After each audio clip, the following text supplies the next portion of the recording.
Gracias, Señor, porque podemos reunirnos un día más en tu nombre, podemos abrir tu palabra, Señor, y gracias porque tú nos has cuidado hasta estos momentos, Señor. Te pedimos que abras ahora nuestro corazón, nuestra mente, para entender lo que vamos a leer, Señor, y que este tiempo sea útil para nuestra vida, Señor, y también que nos ayudes a cambiar. Gracias por todo, en el nombre de Jesús. Amén.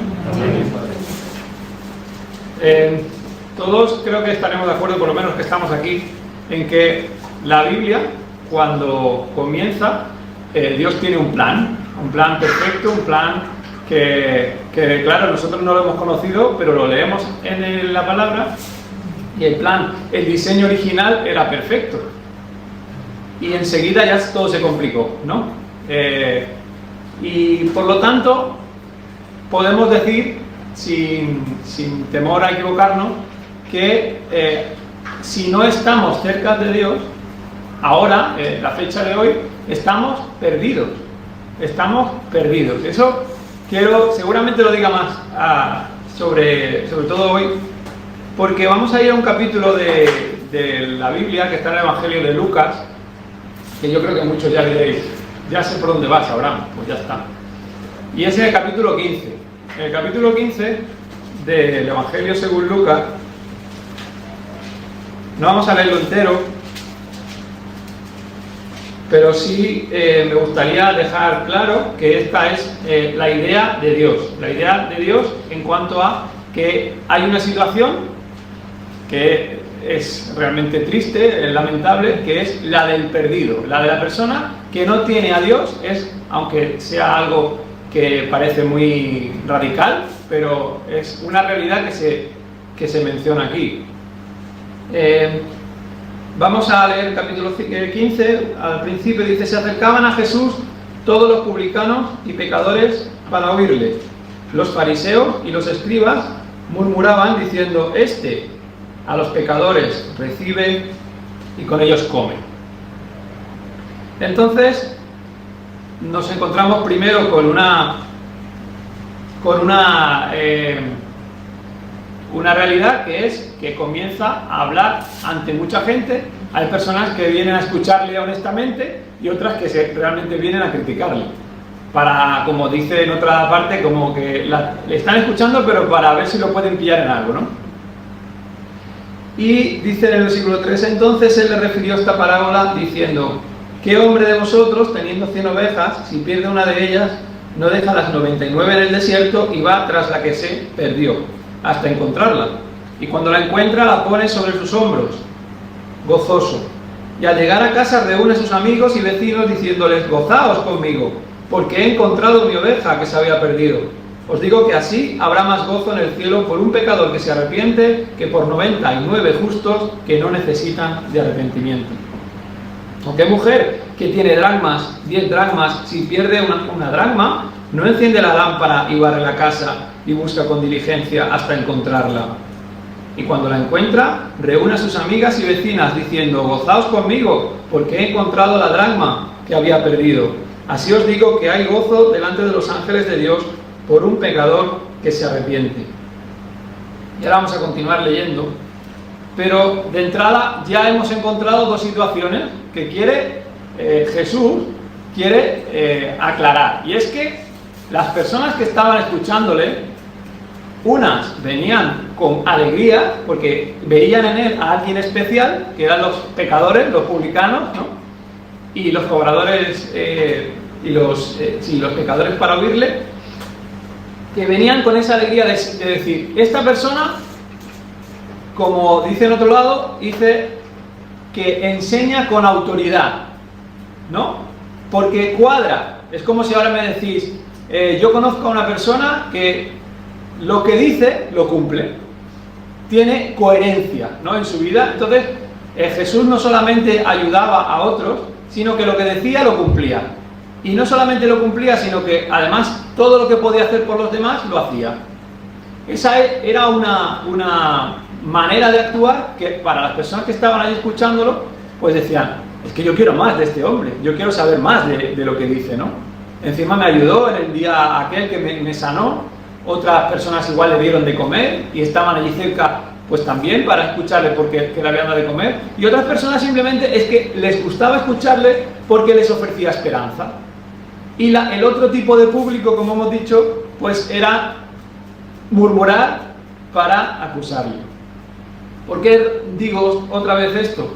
Porque en estas dos parábolas que hemos leído hay una realidad, y es que Jesús quiere enseñar que hay gozo en el cielo cuando alguien se arrepiente, y lo dice de dos maneras, para destacar que no solamente es interesante ir hacia una oveja a buscarla, es útil porque te cuesta un dinero, sino que lo importante para Jesús en ese momento es decir, es que a los perdidos hay que ir a buscarlo. A las ovejas, a la moneda, que la moneda tenía un valor especial para esa mujer, pero no por nada. Y hay gente que opina de esas mujeres que era pobre y tenía que encontrar esa moneda, ¿vale? Y las casas en esa época no tenían ventanales como ahora, por ejemplo, cuando hacéis obra, y dice, uy, qué bien que entre la luz por aquí. No, es que necesitaba buscar con atención la moneda. Y tenías que encender una lámpara o una luz y intentar encontrar la moneda. ¿Qué pasa? Que la idea de Jesús, cuando la repite aquí, en el versículo 7, más gozo en el cielo por un pecado que se arrepiente, y en la siguiente, gozo delante de los ángeles de Dios por un pecado que se arrepiente, está transmitiendo una idea muy clara. A Jesús le importa todo el mundo, todos. No solamente aquellos, como los religiosos de su época, que creían que estaban muy cerca de Dios. No, porque de la misma manera que creían que estaban cerca de Dios, no practicaban lo que pensaban de Dios. Estaban perfectamente informados. Pero sin embargo, lo que intentaban en su época era no corromperse. ¿Qué significa eso? Si podían estar lejos de los pecadores, mejor. Porque eso significaba, teóricamente en su mente, que estaban más cerca de Dios. Pero una y otra vez estamos viendo que no es así en el Evangelio.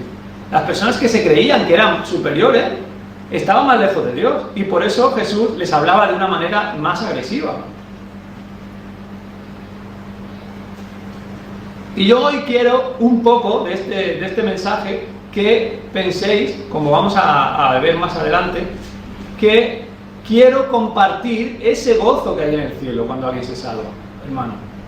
Yo quiero que seamos, no solamente cuando predicamos el Evangelio, que esperamos que reciban el mensaje para que confíen en el Señor, que confíen en Jesús como Salvador, sino que nuestra vida, como escuchábamos el otro día a Julio Martínez, que tenga ese impacto a través del Evangelio.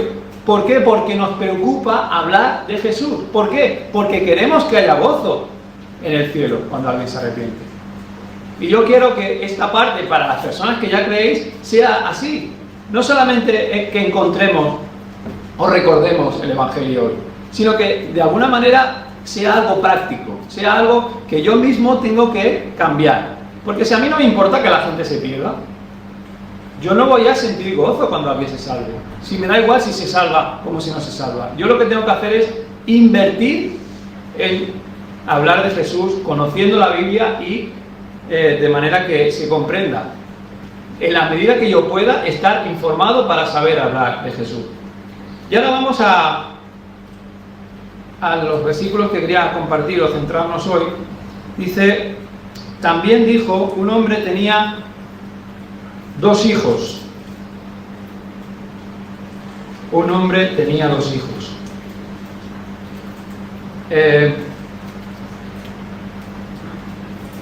Estos 2 hijos vais a ver, como muchos ya habéis leído este mensaje muchas veces, pero se quiere referir a las 2 personas, o los 2 tipos de personas que escucharon en ese momento. Quería trasladar una enseñanza a las personas que le estaban escuchando. ¿De una manera especial? Pues sí, porque había 2 hijos diferentes. Unos hijos que podrían identificarse como los pecadores, los publicanos, y el hijo mayor, que era más enfocado en los fariseos y los escribas. Pero empezamos cuando a veces se dice, no, es que el protagonista de este mensaje es el hijo menor, porque toda la historia sabéis. No, aquí el protagonista de verdad es el padre. El protagonista de verdad es al que podemos ir con total seguridad de que nos va a escuchar. Dice también, un hombre tenía 2 hijos y el padre, como digo, es la referencia que tenemos de Dios y su manera de tratar con sus hijos.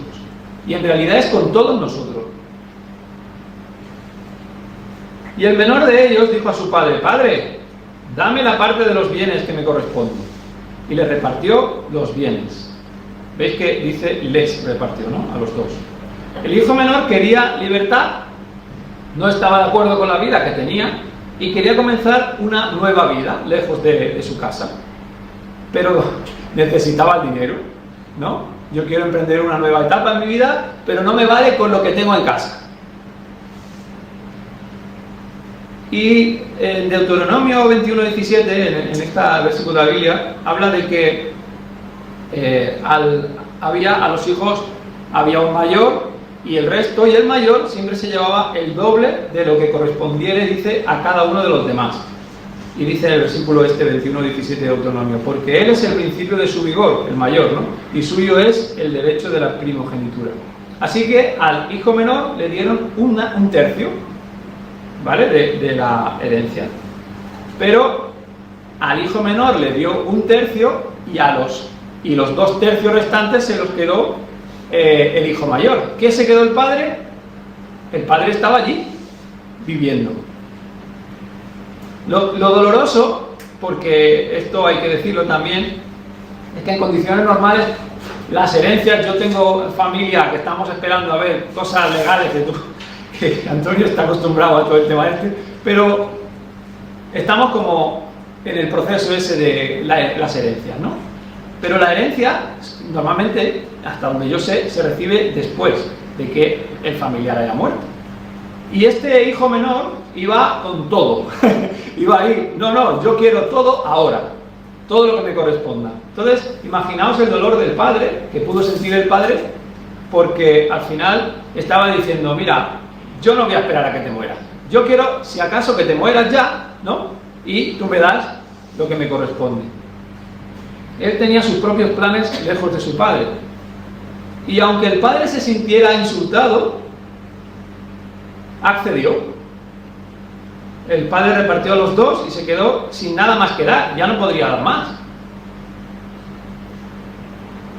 Y yo creo que un poco podemos identificarnos con las personas cuando no conocemos al Señor. Vamos así por la vida. Les estamos de alguna manera pidiendo a Dios, a quien quieras, a nuestros padres, porque queremos ir a nuestro avío. Nosotros queremos ir con todo como nos dé la gana. Y no nos gusta vernos así. Nos gusta vernos como buenas personas que aman al prójimo, que aman a Dios, que yo no soy de esa manera. Pero, desgraciadamente, yo cuando pienso en este hombre, yo si tuviese muchísimo dinero, seguramente actuaría así. Si tuviese a alguien que me puede dar muchísimo dinero, también actuaría así. Dios también nos da esta opción, nos da la libertad para elegir y no nos obliga a nada. Dice: no muchos días después, juntándolo todo, el hijo menor se fue lejos a una provincia apartada y allí desperdició sus bienes viviendo perdidamente.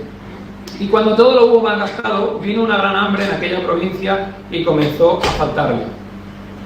Y esto que hemos visto, que pues todo lo que quería al final era gastárselo en sus placeres, no en lo que él considerase importante. Fijaos que no le valía con estar cerca o relativamente cerca. Dice incluso en alguna traducción que es a otro país, lejos de mi padre, porque yo así podré hacer lo que quiera.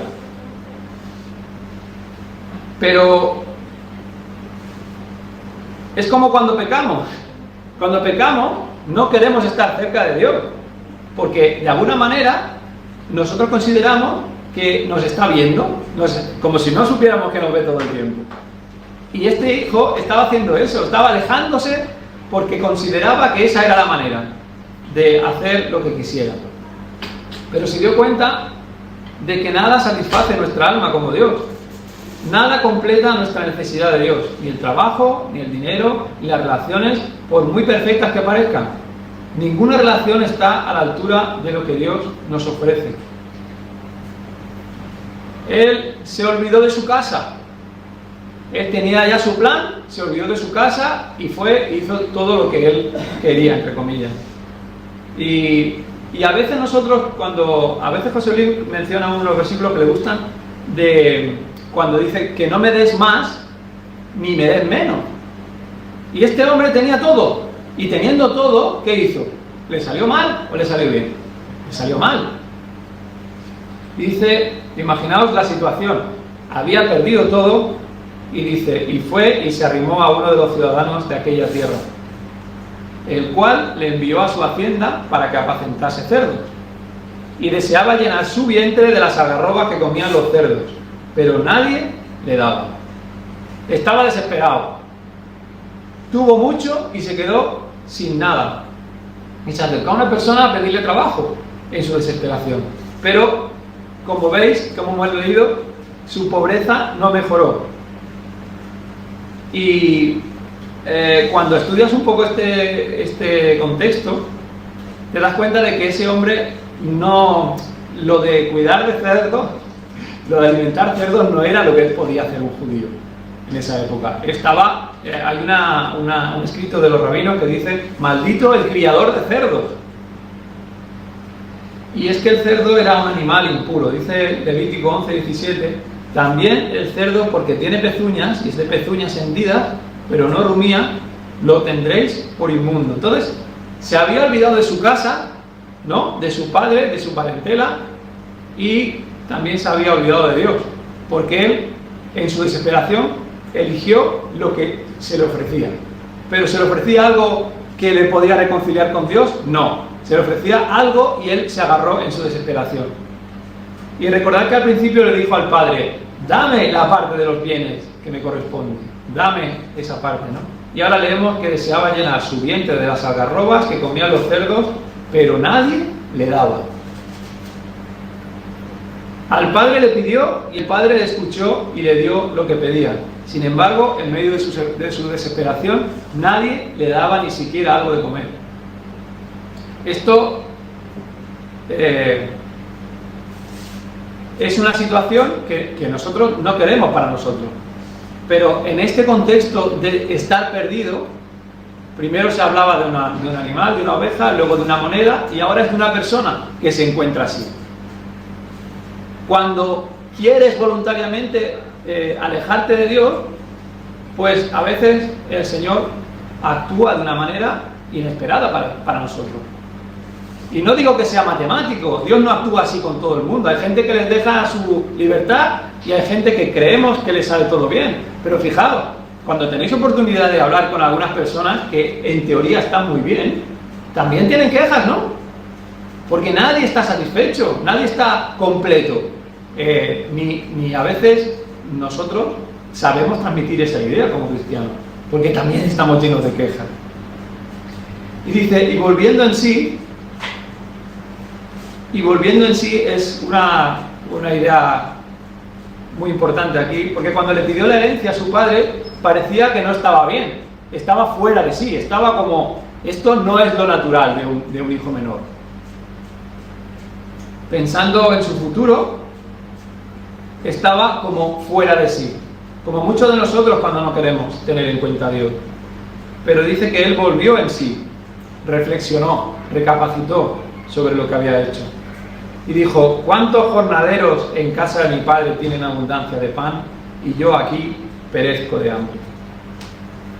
Y es que, si os fijáis en lo de volviendo en sí y recordando, esto a veces no queremos recordar ciertas cosas de nuestra familia. No queremos recordar aquello que nos ha dolido, ¿verdad? Pero este hijo menor volvió en sí recordando lo que tenía en casa y lo motivó a cambiar. No solo recapacitó, sino que estuvo dispuesto a cambiar. Porque muchas veces nosotros estamos aquí un rato, nos dicen ciertas cosas que tenemos que hacer y decimos, sí, Señor, yo quiero cambiar, pero luego hay que tomar la decisión de cambiar. Luego hay que pedirle al Señor, ayúdame porque realmente quiero cambiar y quiero ser consecuente. Y no solamente los que nos llamamos cristianos, Porque hay gente con la que compartes conversaciones y te dicen, sí, sí, sí, eso está muy bien.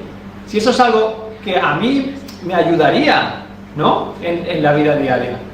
Te dicen, sí, yo reflexiono y yo creo que hay un Dios. ¿Vale? Pero es que no se puede quedar en eso solo.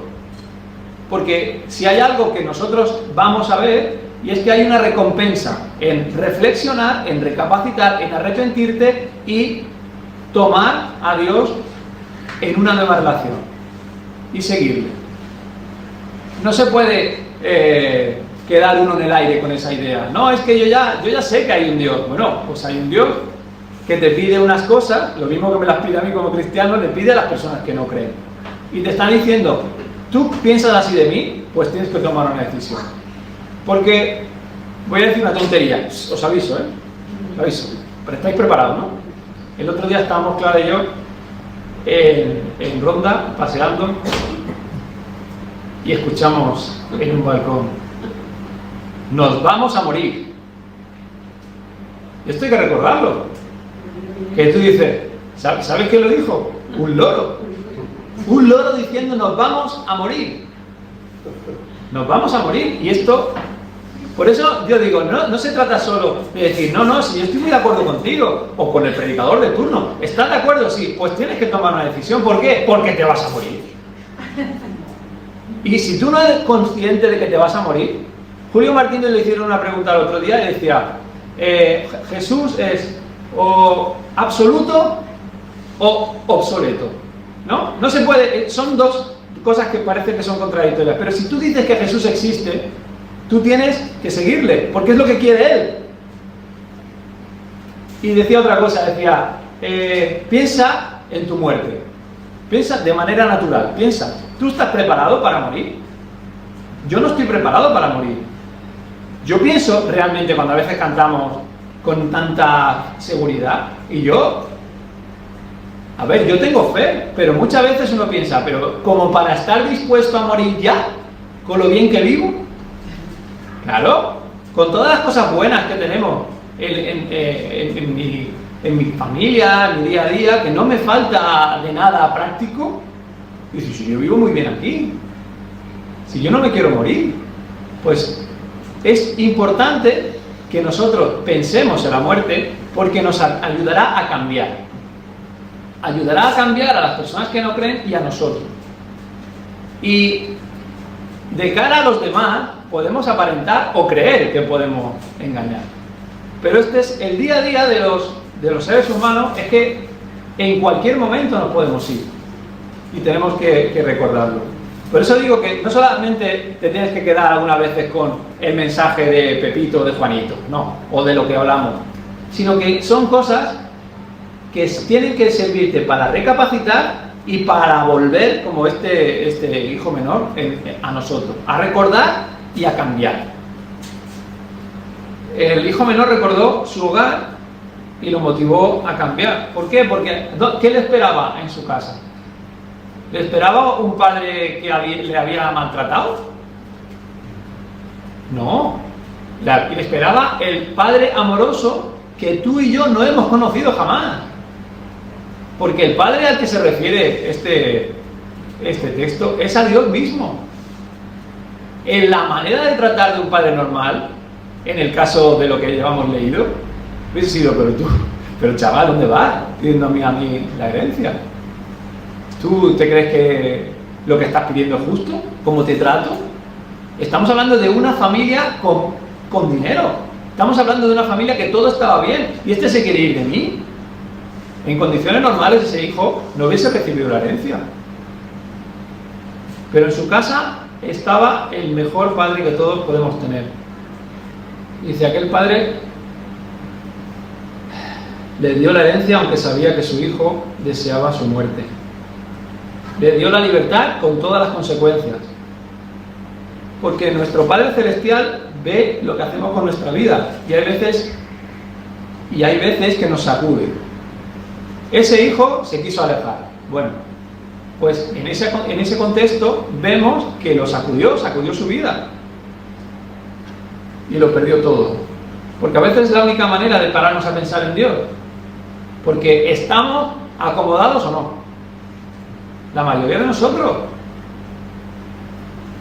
Pero Él a veces, no es que necesitemos sufrir siempre para acercarnos a Dios, pero a veces Él llama nuestra atención de esta manera. Porque hay una realidad también en la Biblia, y es que nadie busca a Dios como Él quiere que lo busque. Nadie, dice el Salmo 53, dice el necio en su corazón, no hay Dios. Se han corrompido e hicieron abominable maldad. No hay quien haga bien, dice el Salmo 53. Dios desde los cielos miró sobre los hijos de los hombres para ver si había algún entendido que buscara a Dios. Cada uno se había vuelto atrás, todos se habían corrompido. No hay quien haga lo bueno, dice, no hay ni aún uno. Porque nuestra tendencia es similar a la del hijo menor. Buscamos nuestros propios intereses, no los de Dios. Queremos vivir a nuestra manera,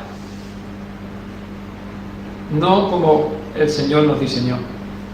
Dice el Isaías 53:6, leemos, todos nosotros nos descarriamos como ovejas. Es que a veces en la Biblia no pensamos que hay, como hay gente que opina así, líderes, ¿no? Como héroes solo. No, nosotros vemos a personas que nos enseñan de una manera y otras de las que no aprendemos nada. No pasa nada, porque la Biblia describe al ser humano, no describe solo a los héroes. Coge a personas y te enseña si puedes coger algo bueno, pero no se trata de que vayamos buscando la perfección ahí, porque no existe la perfección está en Cristo solo. Dice Isaías 53, todos nos descarriamos como ovejas, cada cual se apartó por su camino, todos, mas Jehová cargó en él, en Cristo, el pecado de todos nosotros. El hijo menor se arrepiente y quiere ser un servidor de su padre, como aquellos jornaleros. Dice,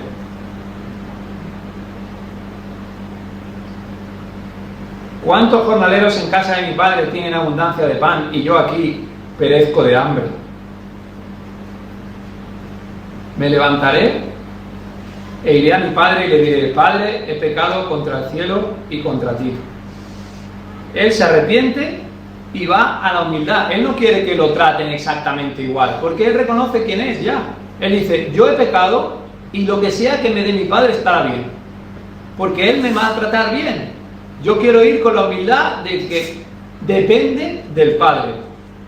Dice, me levantaré e iré a mi padre y le diré, Padre, he pecado contra el cielo y contra ti. Es parecido a lo que leemos en Éxodo 10:16, cuando Faraón le dijo a Moisés, he pecado contra Jehová vuestro Dios y contra vosotros. El hijo sabía que era pecador, él se dio cuenta de lo que había hecho mal. Y esa es una manera, una actitud con la que tenemos que acercarnos a Dios, en arrepentimiento. Primero, había pecado contra Dios con su vida y contra su padre. Y era necesario decirlo, era necesario confesarlo.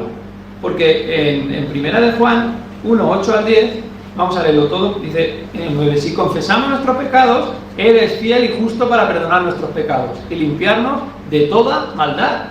Es la manera en la que quiere que nos acerquemos a Dios. Dice, ya no soy digno de ser llamado tu hijo, hazme como a uno de tus jornaleros. Ya no se siente como la identidad del hijo, creyéndose que merece que lo traten bien. Siente esa humildad. Dice, y levantándose vino a su padre.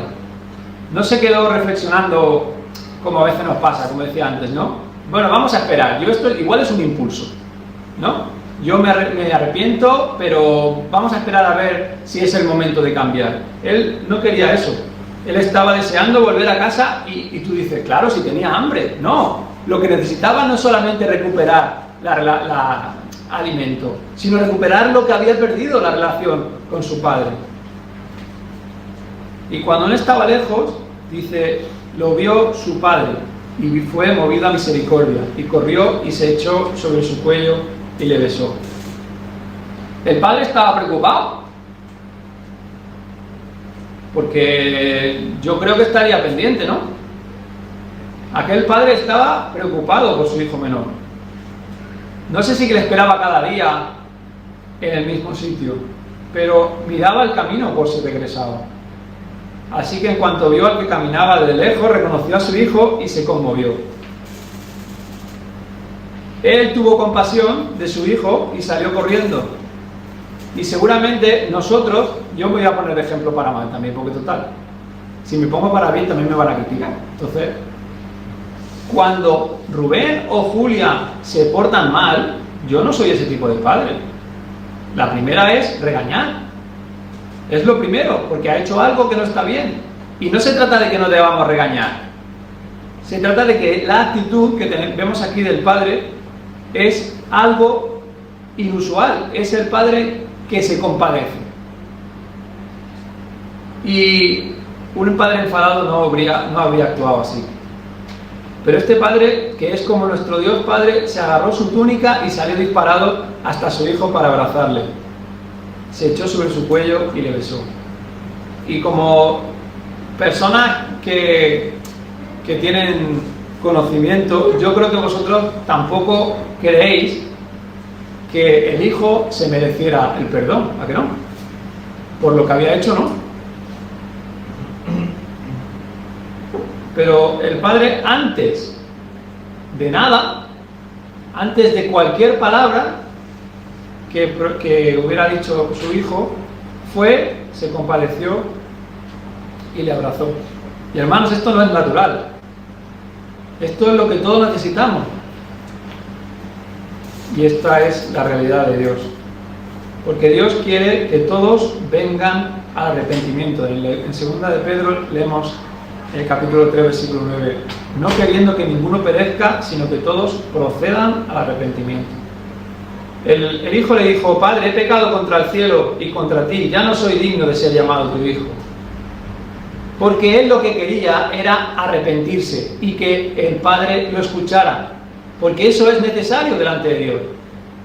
Nosotros, cuando hablamos de Jesús, que es lo que tenemos que hacer, el Señor nos dice que las personas que crean en Él, que se arrepientan de sus pecados y confíen en Él como Salvador, van a ser las que se salven, como nosotros, diciendo: Dios, tú ves esto y es pecado y yo también lo veo así y tengo que cambiar, pero solamente a través de la cruz, solamente confiando en Jesús como Salvador, puedo acercarme a Él, para que el Espíritu Santo, que es el que me cambia, pues consiga hacerme cambiar. Porque dice en Proverbios: el que encubre sus pecados no prosperará, mas el que los confiesa y se aparta alcanzará misericordia. Él tenía claro que tenía que arrepentirse. Él tenía claro que quería que el Padre lo escuchara. Y el Padre no le echó nada en cara, porque estaba alegre de volver a verle. Dice en el versículo 22, pero el padre dijo a sus siervos: sacad el mejor vestido y vestidle, y poned un anillo en su mano y calzado en sus pies, y traed el becerro gordo y matadlo, y comamos y hagamos fiesta. Imaginaos la alegría del padre. Seguramente no escuchó apenas al hijo. El padre tenía planes de celebración y quería devolverle a su hijo la identidad anterior: el vestido, un anillo para ejercer autoridad de nuevo y calzado en sus pies. Y dice, y esto es algo que es del Señor, porque lo dice así: porque mi hijo muerto era y ha revivido, se había perdido y es hallado. Y comenzaron a regocijarse. Hermanos, este es nuestro Dios. No voy a decir nada más. Esta es la realidad de nuestro Dios. Cuando se acerca uno al Señor arrepentido y confía en Jesús, que por cierto, Jesús en Lucas 19:10 dice que vino a buscar y a salvar lo que se había perdido. Y cualquiera de nosotros que creemos podemos confirmarlo, porque nosotros no estábamos en mejor situación que el hijo menor, ninguno. Y no porque yo lo diga, es que la Biblia está ahí para todo. El padre quiso decir a los siervos exactamente cómo se sentía. Su hijo estaba muerto, porque existe una muerte espiritual hasta que no confías en el Señor, porque no estás en una buena relación con Él y necesitas que el Señor te salve. Y sus siervos se alegraron con él.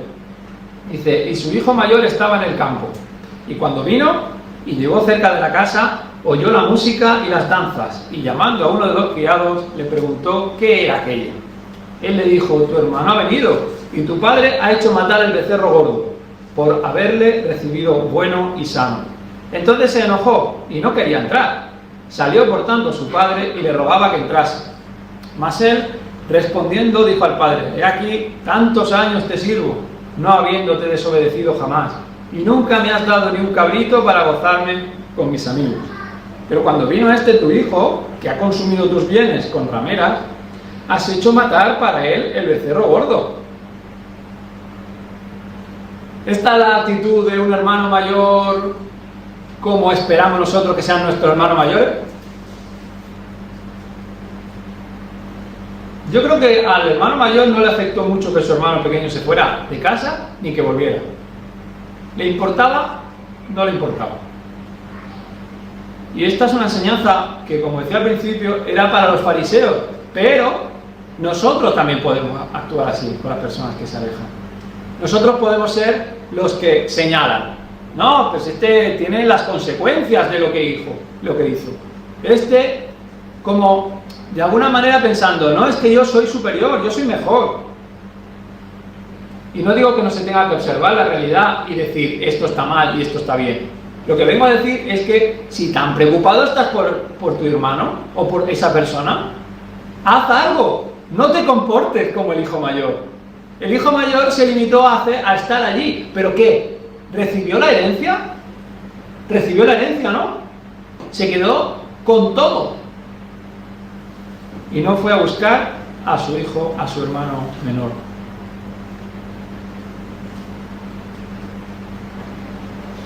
Si aquellas personas, los fariseos, seguían con sus planes de ser religiosos y no les importaban las personas que se perdían, pues necesitaban esta enseñanza. Ellos solamente señalaban, no, señalaban como a Jesús lo señalaban por estar cerca de los pecadores, por comer, por pasar tiempo con ellos. No les ofrecían una alternativa. Y esto también es importante para nosotros, porque no importa si señalamos a los que se equivocan, seguirán con su vida si no les ofrecemos otra opción. Aquella oveja desde el principio no podía volver sola, se había perdido y necesitaba al pastor. No podía encontrar sola el camino para volver. Y aquella moneda, pues ya me diréis cómo podía ser encontrada si alguien no la echaba de menos y la buscaba. Hoy nosotros no deberíamos parecernos a ese hermano mayor que solo se dedicó a juzgar al pequeño. Necesitamos ser activos en la búsqueda del que se ha perdido. No vivir acomodados señalando al que se equivoca. Porque todos necesitamos al pastor que nos busque. Todos necesitamos a Jesús, el camino, la verdad y la vida, para reconciliarnos con Dios. Porque Jesús es nuestro camino a casa.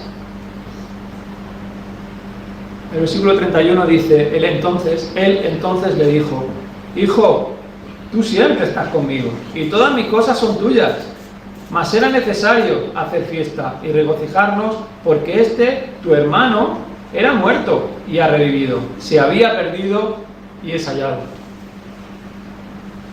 Dios nos da tiempo para arrepentirnos, pero cuanto más tardemos, más sufrimiento tendremos, hermanos. Más tardaremos en celebrar la fiesta del reencuentro. Seguro que tuvo que ser muy triste para ese padre tener que recordarle la bendición de encontrar a su hijo. Tener que decirle a su hijo mayor que está aquí, que estaba muerto.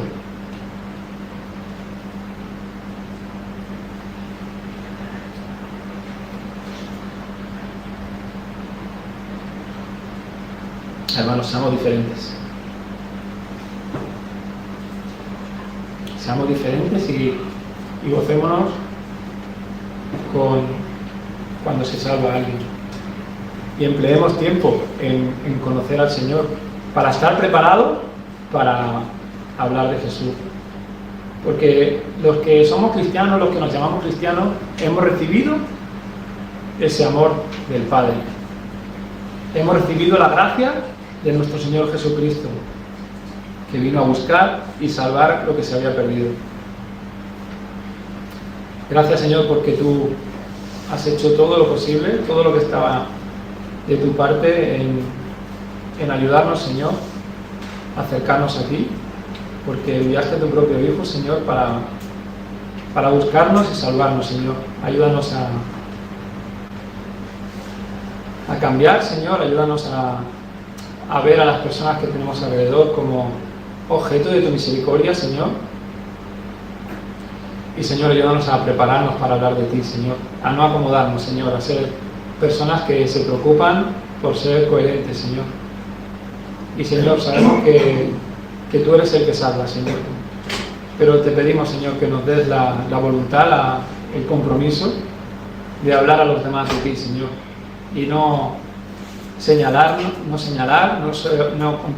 no ser personas que como estos fariseos se dedicaban a murmurar todo el tiempo, Señor, sino a ser como tú nos enseñas, Señor, a través de tu Hijo.